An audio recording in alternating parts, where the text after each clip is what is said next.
Go ahead. Okay, great to be with everybody tonight. Hope you're doing well. Very timely topic here tonight for Coaching for Life is discipline, and we want to look at, the definition, the mindset of discipline that I think would help us, as Mike just shared, is sometimes that's the hard part. It's easy to give gifts, it's easy to be nice, it's easy to get along, but when issues come up, and maybe I don't want to be known as the hard guy or the disciplinarian, but someone has to do that, and hopefully tonight will make us a little bit sharper as leaders, a little more patient as leaders, and even a little more compassionate in seeing discipline as like Lou said, not just punishment, but it's a lot more than that. When you look up the definition of discipline, you get means to train or develop by instruction or exercise, which I thought was really interesting. We looked it up in Webster's because as coaches, we're doing all kinds of exercise. But we do this that we're correcting, molding, and perfecting. And, what we're looking for is that we're reliable versus being unpredictable. Someone who does not have discipline is not reliable. They're unpredictable. We hear it all the time. If the player is disciplined or if it's a disciplined coach, oh, that guy is, disciplined. We think they got it together. They're organized. They're responsible. But an undisciplined player or an undisciplined student is, very, they're not organized. You can see them in the classroom, see them on the field, and things aren't going right. So if you look at, Lou, when you really think about this, why does the opposite word unpredictable really ring on this when someone's not disciplined?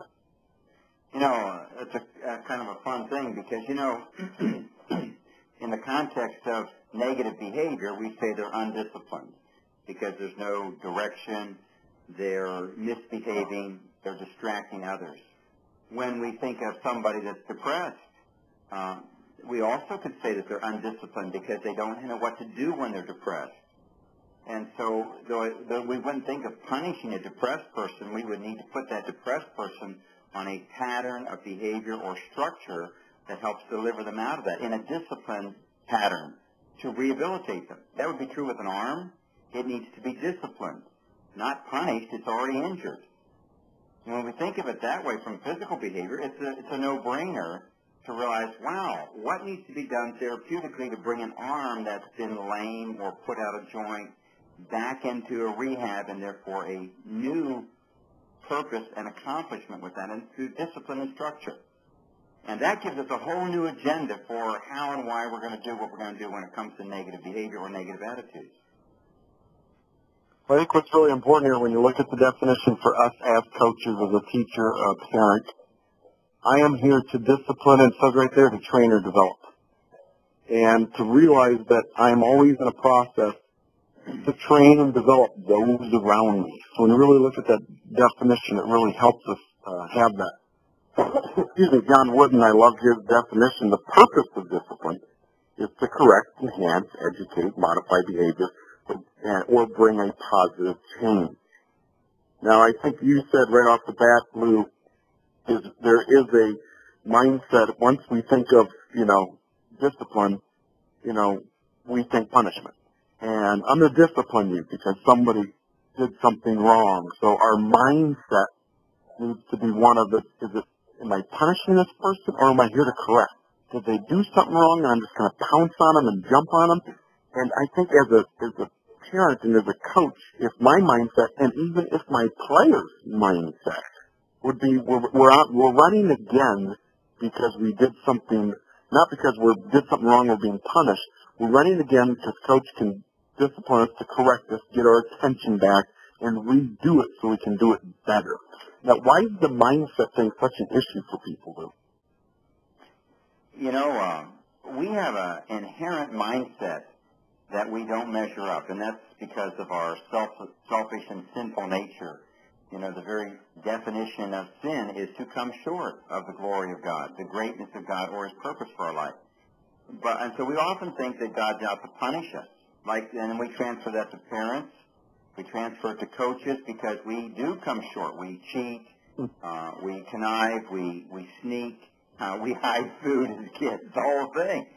And, of course, we get negative connotation for that. And we, therefore, think that everything negative is because we're inadequate, we're second-rate, and we deserve to be punished in some ways. But, you know, you don't think of punishing a child when he's learning to walk, because you're thinking about him standing up for the first time. You don't count the number of times he sits down or falls down. You expect a child to smear his food all over his face. Now, if he's still doing it at 25, we have a problem with that. But the idea is what needs to be trained. And so a caring or wise or protective or responsible parent thinks about what they're directing them to. And there's an inherent patience that goes with that. When we get on the ball field somehow and we got a rookie player, we immediately judge them in the context of other professional players, and we say, boy, they really messed up. Everybody in the bleachers or on the stand looks at all their flaws, and they can point them out. But they don't see all the small steps that they do that are right. So the issue, the punishment issue, is the fact that somehow I deserve to have a consequence always for my shortcoming, but that's not true. When it's intentional, irresponsible foolishness, yes, there needs to be negative consequences. When it's childish behavior, childlike behavior, then they need to be trained or directed. And we don't always know the difference. But we're going to find out by giving that child or that person direction and then seeing how they handle it. Now, we put a couple of these bullets up here about the most vital time of coaching. Is first and foremost crucial time in coaching is in failure and loss. I mean, this is probably our time to step up the most in our coaching and restore our players back from mistakes and failures, from when they lose, when they mess up, when something happens at home and your kid comes home and there is an issue. These are the times for us to rise up and probably show the most poise, the most care, the most compassion. But how many times then in coaching, we end up blowing a gasket. We get upset and angry and frustrated, and we unload on people, and all of a sudden we're yelling and screaming that somebody did something wrong. And this is a time where we need to be the best coach we could possibly be, and it's probably the time where we're the worst. And it's almost like sports and our life today has set us up not to restore people and bring them back, but just, boy, this time. And the other one is constant negativity. Boy, when there is just negative, you're always doing something wrong. The way we put it here, it maintains the pressure with no hope of relief. No hope of hearing you did something right. No hope of that job well done, where you can take a breather and move on to what's next in the practice or the game or the season or your classroom. When there's constant pressure and all you feel is negative, it's like a huge weight, isn't it, Lou, that just bears down on people? Wade, there's such a valuable, loaded message in all this context, because the gamut, the range of what we're talking about tonight goes from extreme abuse to real violent and irresponsible childish leadership issues, to very wonderful, mature, great people who've handled great crisis honorably. But in the middle, there are many a situation for many a parent and many a coach who don't have a clue if they're on the right path. Not everything is wonderfully resolved, or they have a child that's pushing their limits and exhausting their resources, and they throw up their hands in the air and say, I don't know what to do. A parent or coach really isn't going to be a great parent or coach until they are pushed to the end of their limits and they exhaust every resource that they have to come up with another better idea. Sometimes the great breaking of a young person or of an athlete is to realize that they have really grieved or exhausted or stretched somebody they care about to the point of a great cost. And the coach throws up their hand and says, I just don't know what to do. I'm still concerned for you. But it's better than simply it's better that they say that, I don't know what to do, than that they resort to a lesser thing in cursing or hitting or take an irresponsible approach because they don't know what to do. There's got to be a bottom line before we rebuild. That's why I think these are important for us, because as we are disciplining and, sharing with our players and bringing order and responsibility, we have to have a really good balance at it, or else we could fall into the trap of, a lot of the culture of sports and just lose it, and which isn't right either. Well, even in the realm of our religion and faith, there are many things that happen in our lives that we cannot explain. To try to explain everything, it really takes away the mystery of creation, the mystery of the Godhead in many ways that we don't have answers to. So to put pat answers to them is trite. To say, well, this is really good, or it's a cliche. But also to justify and ignore, or to go off on a selfish binge and destroy other people's lives isn't the answer either. Sometimes it's, I don't know, but I'm not free to go there, and we're going to put our efforts now into something that's constructive. Even though we don't understand certain things, we're going to put our best effort forward. And that's the bottom line of whether a man or woman understand whether they have a certain discipline. Bottom line that says, this is the base of my integrity. And we as coaches and parents are measured in our integrity, and that's where our coaching begins as to what will you resort to when you have nothing left. And that's where the team is built from that point on.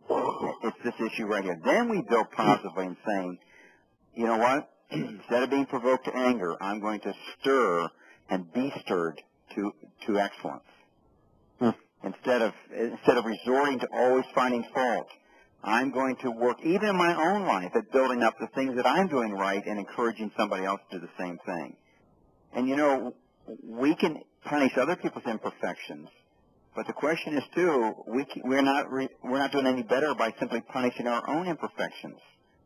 We need to take one step forward and encourage others to do the same thing. This has to be modeled as much as it's taught. I think it's a lot harder to live it than it is to teach it. Oh, we can all throw our name in that hat. And, just looking at these two columns, you can kind of see, am I more on the right or the left? There is a balance in between the two. There is a time to criticize and critique and correct, but do I even give honor? The issue here is, I know there's coaches out there that are only on the right-hand side, and they're missing the incredible potential on the left-hand side to discipline and build up their players and discipline in the right way. And at the bottom line, in the outcome of all this is you're winning their heart, not wounding their heart. I mean, just so much today in sports is we're wounding hearts around us because things didn't turn out well. Well, I think this is the critical factor of seeing the issue of discipline negatively, because we not only do it to others, but we also have experienced it that very way. So while we need discipline, it's not just a discipline to punish ourselves or the right to condemn ourselves or to feel sorry for ourselves or be punitive. It's the responsibility in ourselves to be allowed to be encouraged toward excellence, to take the right steps, even if it's a diet, and encourage each other in that area, even to accepting praise or encouragement where we need to be and letting people encourage us. And then we are able to encourage and give to others in the same manner. And it's really important here that we're looking at ourselves here, that as I am disciplining, and I think you said it was just the bottom line is that provoking or foundation of excellence. I was at a workshop in Arizona just this last weekend, and one of the coaches asked the question, because there's a lot of coaches who motivate and yell and scream and cuss and go crazy in their practice. And we're talking about trying to demand excellence and coach character and integrate it with your players. And he goes, he saw the other guys were getting results. And he said, yes, in the workshop. He said, so this character stuff, does this really work to motivate your players like that? And it was a resounding yes. Other coaches even started piping in saying, you better believe it. You treat your players better, you can get more out of them.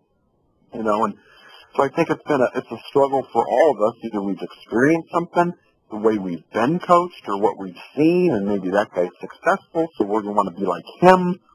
But bottom line, we all have to come to our own, realization of what that is. And just looking at these two columns, it helps me as a coach and me as a parent just step back for a minute. And Wait, just, I look at these recently. I'm sorry, go ahead. Is there something else? Yeah, it's me, Lou, Mike. As I look at these two columns and then reflect a little bit on the slide before with this concept of pressure and release, I just, Lou, you do such a wonderful job of illustrating pressure and release when you're training your horse in the round pen. Can you explain a little bit about the power of the pressure and release and why it really is so important as we are training, whether it be our athletes, our own children, people at work? Why is that so important? What is it?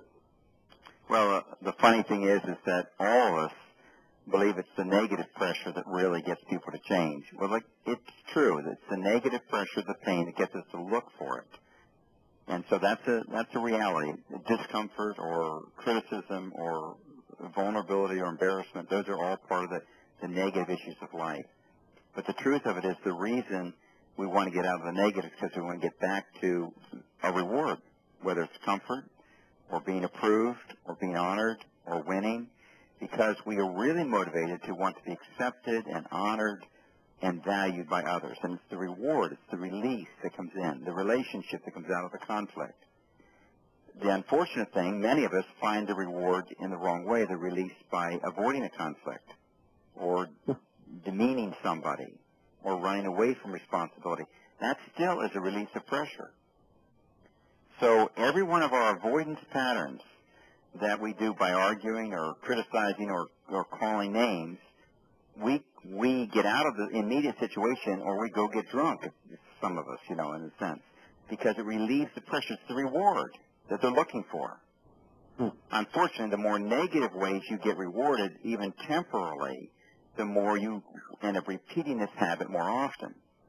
But you do find the reward, either by cursing somebody or ignoring them or quitting the team or quitting the job, quitting the marriage. The key is not the reward. The key is the right reward that not only brings confidence and discipline, but it brings true honor and lasting results. So you can get negative reward as well as positive reward. We see it in negative behavior all the time. We see kids acting up because they do get attention that way. In fact, the next slides we're going to go to on that triangle very much prove that. They get eye contact, they get physical touch, they get focused attention all in a negative way, and it works.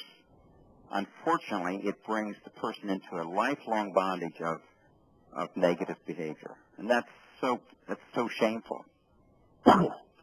We want to look here as we talked about having a balance as we're disciplining and a balance in training. What we're going to have here is, you can see the bottom of the teeter-totter basically is the triangle there that is based off of character, and having one where the leader, the coach, has a connection, is competent and competitive. And what we want to talk about here is there's a couple different ways of training. First, on the left-hand side, there's loving, and the three things Lou just talked about, and then there's a discipline part, which has the words around it there. Let's take the left side, Lou, first. I mean, the thing is, I think a lot of coaches, or even parents, we struggle to have this balance. Instead of, I'm disciplining all the time and there's really no love, or I'm so loving, there's no discipline, and I think coaches are trying to find a balance in that. This gives us a great picture of what does it mean to really love those around you. And I don't think you could see it because the slide didn't turn. But the three things someone feels loved, Lou, you talked about, number one is eye contact. Number two is physical touch. I think the touch is underneath the triangle. Sorry about that. And then there's focused attention. And people will know they're loved by these things. As you coach players, eye contact is very important. When you're ready to reward your players after they run a play, are you making eye contact with them, or are you looking down at your sheet to the next play and you're just saying something? Is there focused attention on them? Is there a physical touch, a high five, a pat on the back, a hand on the shoulder? Those things bring physical touch and make people feel like they're cared for, they're loved, they're appreciated. My wife could be talking to me and I could be listening to her, but I'm watching television. I'm not giving her eye contact or focused attention, so she's wondering, is he even listening to me? is he really loves me and care about me. I'm trying to share with him right now, and at that stage, am I willing to turn and show my love, or I'm just sitting myself and do my own thing? And unfortunately, Every time I'm exposed to this weight, I feel convicted. I'm watching too much television. And, Well, same thing with my kids. And, go ahead.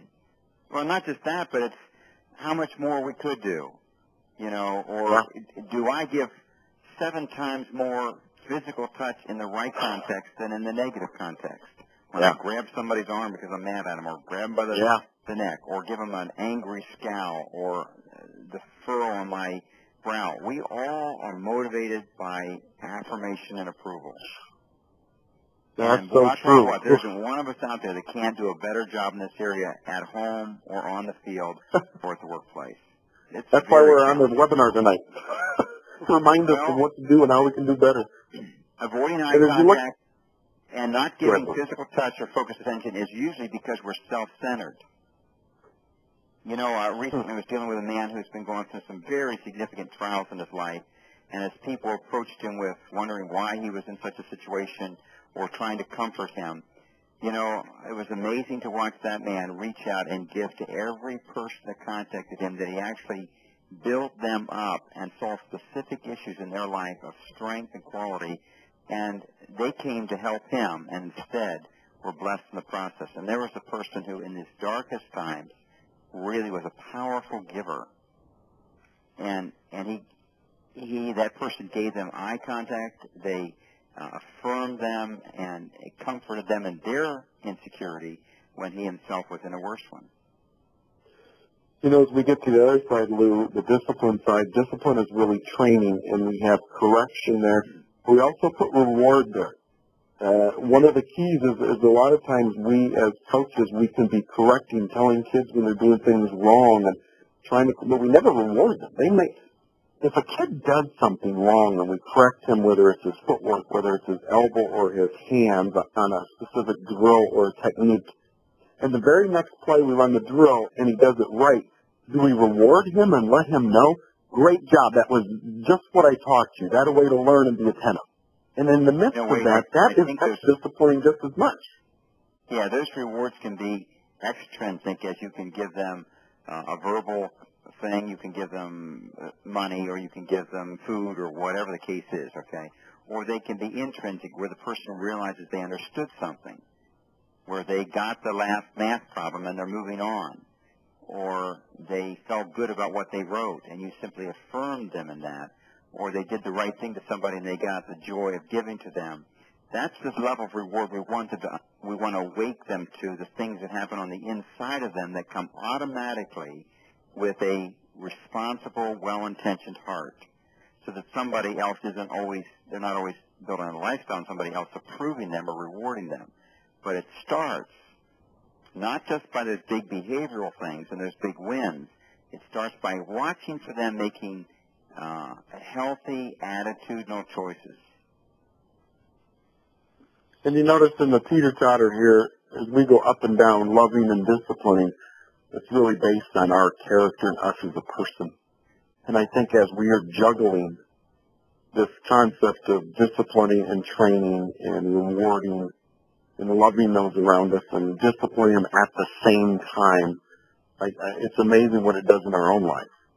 And the teeter-totter is exactly right, Wade, because there's 2 groups of people hearing this webinar tonight, and half of them will say, I need to be more loving. And the truth of it is you need to be more disciplined. I watched a young mother the other day, and her child works her every time there's a little bit of, the mother says no, the child immediately bursts into tears and comes and cuddles with her.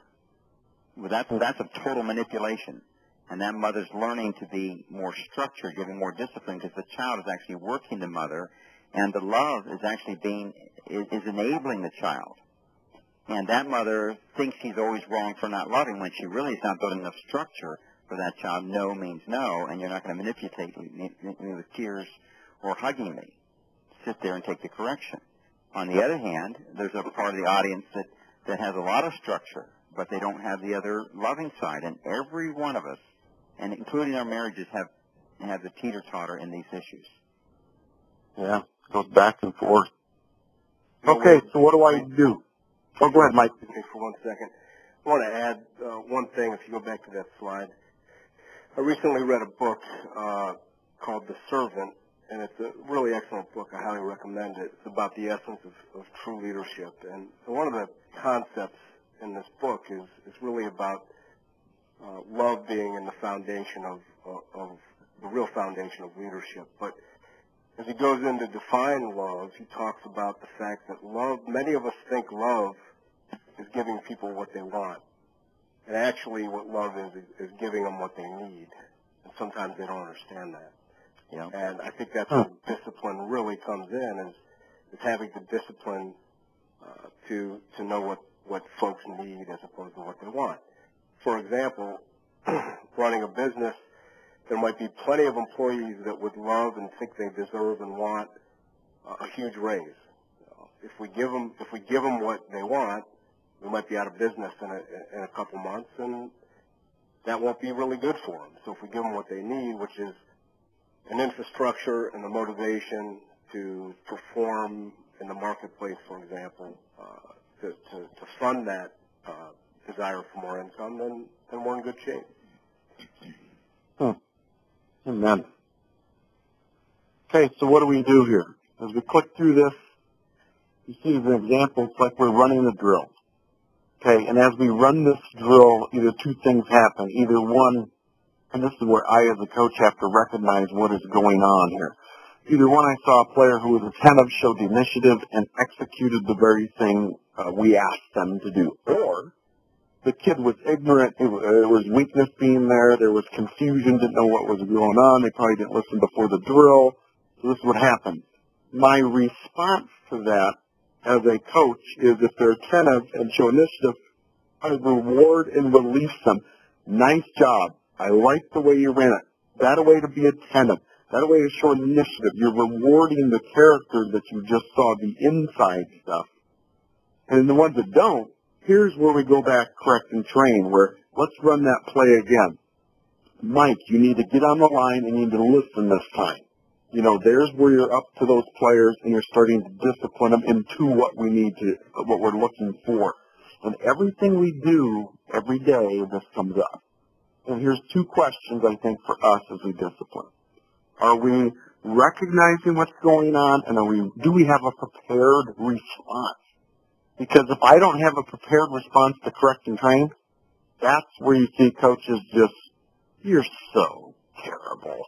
How can you drop that pass? My grandma can do better than that. And also what comes out is what we call effortless coaching. Just words that make no sense whatsoever. And this is where we as coaches need to step up to the plate and know what we're doing and be those patient teachers of the game again. And have a steadfastness in disciplining and correcting those around us so that they can become better. Any other thoughts on this slide, Lou? Well, obviously my field of coaching is not soccer or football, but over the last week I'd tell you that I had many either pre-married couples or when I'm driving on the road and part of my team, they look for those very early morning hours when the other team is asleep and there's one person that's awake at 4:30 in the morning driving with me, and they open their hearts to me and asking me about their plans for marriage or how they're doing or their career choices. And they're asking, am I making the right choices? What's needed in my life? How can I get farther along? And they're asking me, what do I see in the development stages of their life that are actually enhancing them or hindering them? And it's an amazing privilege to, in the drills of their life, in their relationships, look for those moments when there's a window into their heart and being prepared with the ability to really speak into their life the things that are really fruitful, the things that have been well received and honored and blessed and encouraged others, and the things that yet hinder them and hold them back, and how they can continue to grow in those areas that they are vulnerable in. And they take that like an apple of gold. It's one of those treasure moments, and after they've talked their heart out for 2 hours, they go to sleep, and they'll wait for 3 more months for another conversation like that. Well, another thing that comes up, we've talked before, is that you drill to get to the heart of your players. And the reason we run drills is to see what's inside, not just the skill on the outside. And as we are seeing when we are recognizing, see, the thing is, we could also put under recognize just the physical skills in the outside of our players only.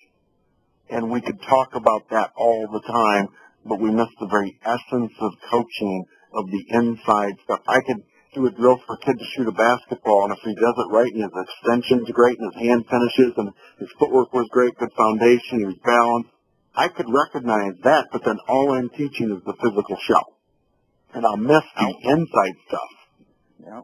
How we handle that action on the field and on the court, Wade, will open the door for that kid to come off season about his relationships at home or his relationships with the opposite gender or his future, his career choices, and that's what we're really looking for because we've earned that right.